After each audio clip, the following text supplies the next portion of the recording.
통일사상 요강 제1장 원상론 1. 원상의 내용 2. 신성 3. 창조성 1. 창조성이란 무엇인가? 창조성은 일반적으로 새 것을 만드는 성질이라고 정의하고 있다. 통일 원리에서도 창조성을 일반적인 뜻으로도 해석하고 있지만 그보다는 창조의 능력으로 이해한다. 그것은 원리강론에 하나님의 창조의 능력과 하나님의 창조성을 같은 뜻으로 사용하고 있음을 보아서 알 수 있다. 그런데 하나님의 창조성을 이와 같이 창조의 성질이나 창조의 능력으로만 이해한다면 그것은 정확한 이해를 할 수 없다. 이미 여러 번 밝힌 바와 같이 하나님의 속성을 이해하는 목적은 현실 문제를 근본적으로 해결하는 데 있기 때문에 하나님에 관한 모든 이해가 정확하고 구체적이지 않으면 안 된다. 창조성에 관해서도 마찬가지이다. 따라서 창조에 관한 상식적인 이해만 가지고서는 하나님의 창조성을 정확히 파악하기는 어려운 것이다. 여기에 하나님의 창조의 특성 또는 요건이 밝혀질 필요가 있게 된다. 하나님의 창조는 우발적인 것이 아니며 자연 발생적인 것은 더욱 아니다. 그것은 억제 불능이 필연적 동기에 의해서 이루어졌으며 명백한 한목적적인 의도에 의해서 이루어졌던 것이다. 이러한 창조가 이른바 심정을 동기로 한 창조, 심정 동기설로서 이 창조에는 창조 목적을 중심한 내적 및 외적인 사회기대 또는 수수작용이 반드시 형성되어야 한다. 따라서 하나님의 창조성을 구체적으로는 목적을 중심한 내적 및 외적인 사회기대의 형성의 능력으로 정의하게 된다.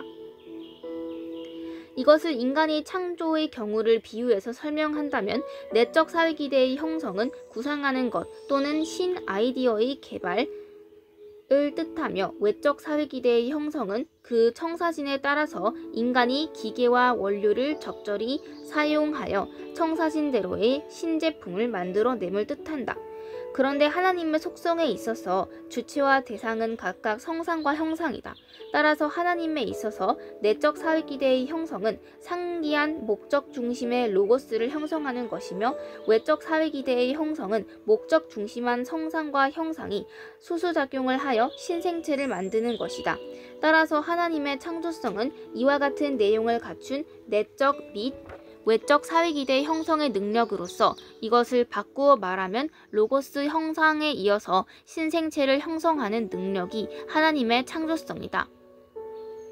하나님의 창조성의 개념을 이처럼 상세히 다루는 것은 창조와 관련된 여러 가지의 현실적 문제, 예컨대 공해 문제, 군비 제한 내지 철폐 문제, 과학과 예술의 방향성 문제 등 해결의 근본적 기준을 정립하기 위해서인 것이다.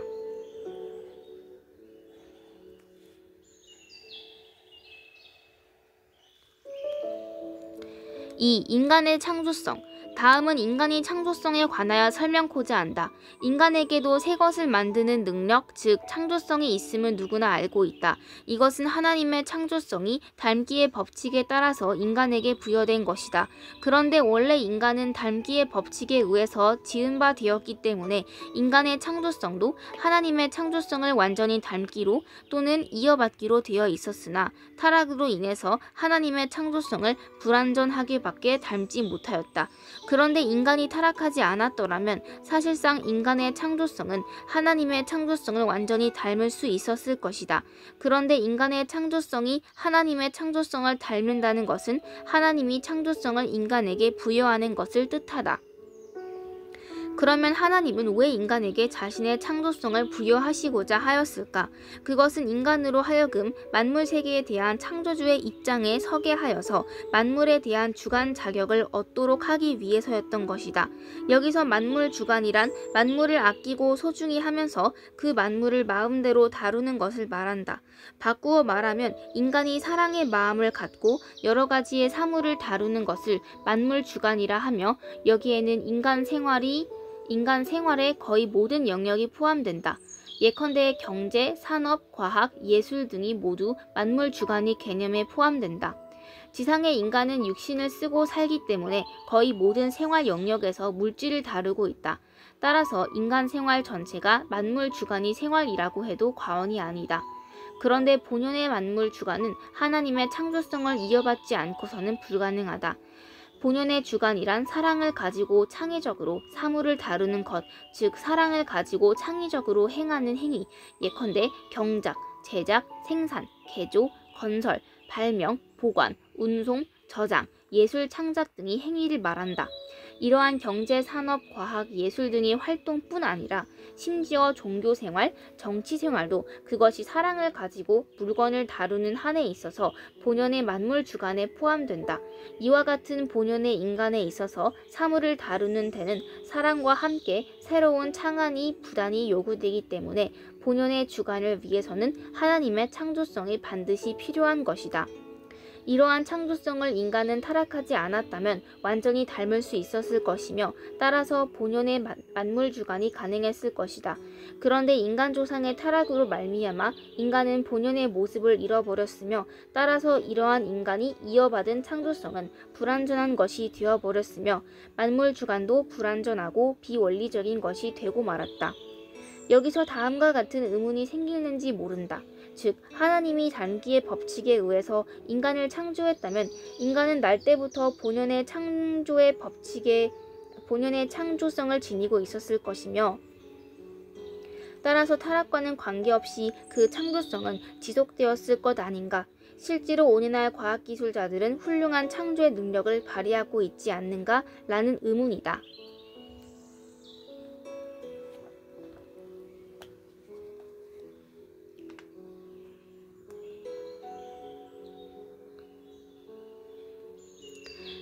단기의 창조.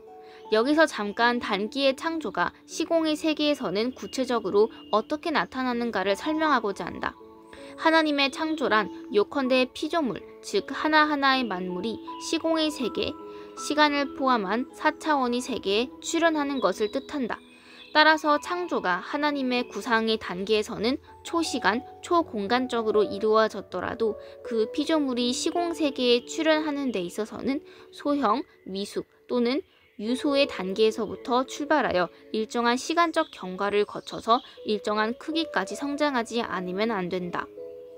즉 일정한 크기의 단계까지 완성한 후에야 하나님의 구상 또는 속성을 완전히 닮게 된다. 그때까지의 기간은 미완성 단계이며 하나님의 모습을 닮아 나아가는 과정적 기간으로서 통일 원리는 이 기간을 성장 기간이라고 하여 소생기, 장성기, 완성기의 3단계의 기간으로 구분하고 있다.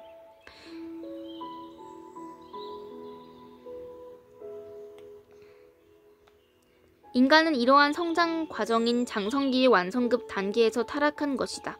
따라서 하나님의 창조성을 이어받음에 있어서도 본연의 창조성의 3분의 2 정도만을 이어받았던 것이니 과학자들이 아무리 천재적인 창조력을 발휘한다 하더라도 본래 하나님이 인간에게 부여하고자 했던 창조성에 비하면 크게 못 미쳐 있다고 아니할 수 없다.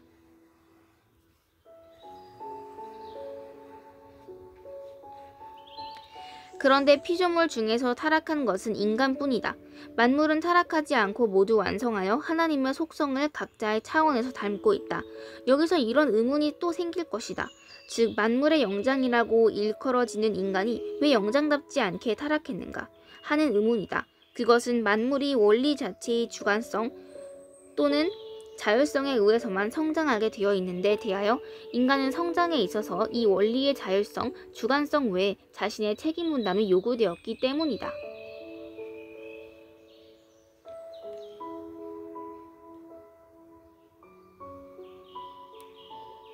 4. 창조성과 책임 분담. 여기서 원리 자체의 자율성이란 유기체의 생명력을 말하며 주관성은 이러한 생명력의 환경에 대한 영향성을 말한다. 한 그루의 나무가 성장하는 것은 그 내부의 생명력 때문이며 주관성은 그 나무의 생명력이 주위에 미치는 영향력을 말한다. 그런데 인간의 성장의 경우에도 이 원리 자체의 자율성과 주관성이 작용한다. 그러나 인간에 있어서는 육신만이 자율성과 주관성에 의해서 성장하며 인간의 영인체는 그렇지 않다. 영인체의 성장에는 다른 차원의 조건이 요구된다. 그것이 책임 분담, 즉 분담 책임의 완수인 것이다. 여기서 밝혀둘 것은 영인체의 성장이란 육신처럼 영인체의 신장의 커짐을 뜻하는 것이 아니다. 영인체는 육신에 밀착되어 있기 때문에 육신의 성장에 따라서 자동적으로 커지게 되어 있다. 여기에 영인체의 성장이란 영인체의 영성의 성숙과 인격의 향상을 뜻한다. 또한 심정 수준의 향상을 뜻한다. 요컨대 하나님의 사랑을 실천할 수 있는 마음 자세의 성장이 바로 영인체의 성장인 것이다.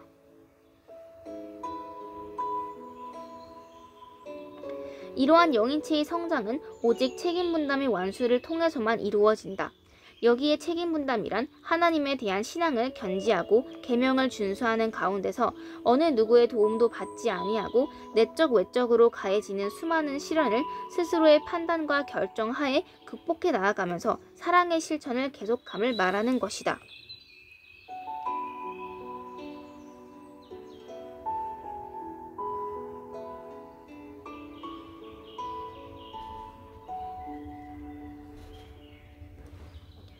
하나님도 간섭할 수 없는 상황에서 육신의 부모마저 없는 여건 하에 이 같은 책임 분담을 다한다는 것은 대단히 어려운 일이지만 아담은 그 책임을 다하지 않으면 안 되었던 것이다. 그러나 아담은 이와 같은 책임 분담을 다하지 못하고 결국 사탄의 꼬임에 빠져서 타락하고 말았다. 그런데 하나님은 왜 실패할 수도 있는 책임 분담을 아담에게 메웠을까? 만물처럼 쉽게 성장하게 할 수도 있었을 것 아닌가?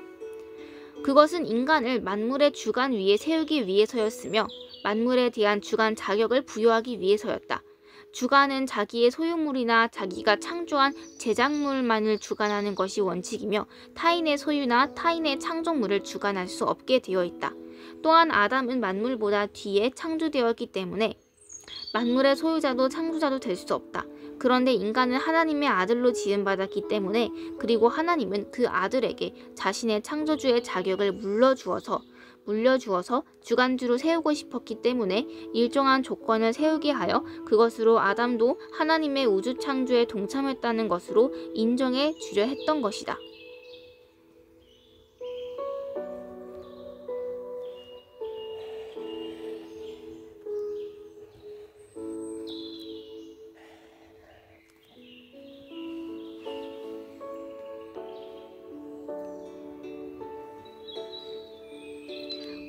인간의 완성과 책임 분담.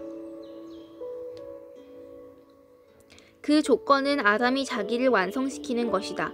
즉 아무의 도움도 받지 아니하고 자기를 완성시키면 그것으로서 우주를 창조한 것과 같은 자격을 주시려 하셨던 것이다. 왜냐하면 가치로 볼 때 인간 하나의 가치는 전체 우주의 가치와 같기 때문이다. 즉 인간은 우주를 총합한 실체상이며 소우주이기 때문이요. 또 인간의 완성으로서만 우주 창조도 완성되기 때문이다. 예수님이 사람이 만일 온 천하를 얻고도 제 목숨을 잃으면 무엇이 유익하리요? 사람이 무엇을 주고 제 목숨을 바꾸겠느냐? 라고 하신 것도 그 때문인 것이다. 따라서 아담이 스스로 자신을 완성시키면 가치로 보아서 아담이 우주를 창조한 것과 동등한 입장에 서는 셈이 된다.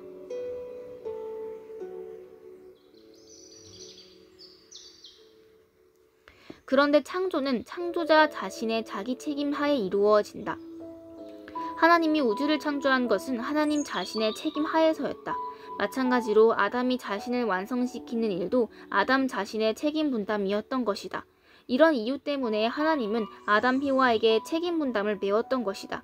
그러나 하나님은 사랑의 하나님이시기 때문에 100% 책임을 아담에게 메운 것은 아니다. 인간 성장의 대부분의 책임은 하나님이 지시고 아담 히와에게는 극히 적은 부분의 책임 5%의 책임 분담을 메워 그 5%의 책임 분담을 다하기만 하면 100% 책임 전체를 아담이 다 해낸 것으로 쳐주려 했던 것이다. 이러한 하나님의 크신 특혜에도 불구하고 아담 히와는 책임 분담을 다하지 못하고 타락하고 말았으며 그 때문에 결국 하나님의 창조성을 온전히 이어받을 수 없게 된 것이다. 만일 인간이 타락하지 않았다면, 즉 인간이 하나님의 창조성을 온전히 이어받았더라면 어떠한 결과가 되었을까? 인간이 타락하지 않고 완성했더라면 먼저 하나님의 심정, 즉 사랑을 통해서 기쁨을 얻으려는 정적인 충동을 그대로 이어받아서 하나님이 사랑의 하나님인 것처럼 인간은 사랑의 인간이 되었을 것이다. 이것은 모든 주관 활동이 심정을 터전으로 하는 사랑 중심의 활동이 되게 됨을 뜻한다.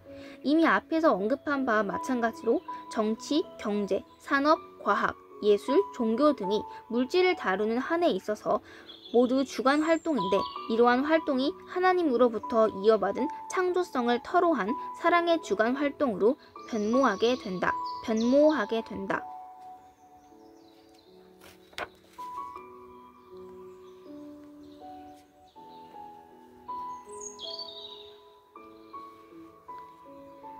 6. 본연의 창조성과 문화활동.